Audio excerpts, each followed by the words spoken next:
Welcome back to the exchange. SpaceX confidentially filing for an IPO, and reportedly Elon Musk wants 30% of the IPO to go to retail investors. Why and how could it benefit him? Deirdre Bosa has more in today's Tech Check. That may be the highest proportion I've ever heard of, Dee.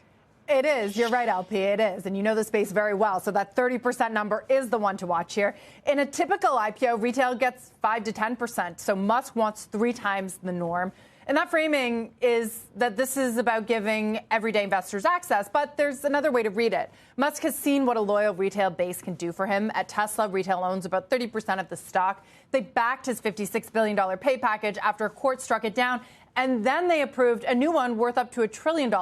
So that is exactly the shareholder base that he wants at SpaceX from day one. Now, the timing makes sense, too. Retail has become a massive force in this market, more than $300 billion into U.S. stocks last year, according to J.P. Morgan. But until now, that has been bottom up. GameStop, AMC, others. Retail organizing itself. This is different. It's top down, an issuer designing the shareholder base before a share even trades, before it even gets to market. So Musk is trying to build this from the jump. And if it does work, Leslie, it could become the playbook for OpenAI and Anthropic's expected listings later this year. The AI trade at large, it's really interesting to think what this could do to it. It could be priced on retail faith and loyalty, and that's certainly different than what we've seen on the price, especially for new companies. Yeah, and historically, retail has served as that marginal buyer on day one, that kind of, especially for a name that's pretty name brand like SpaceX is. Does that maybe pour cold water or pose any risk to that notion?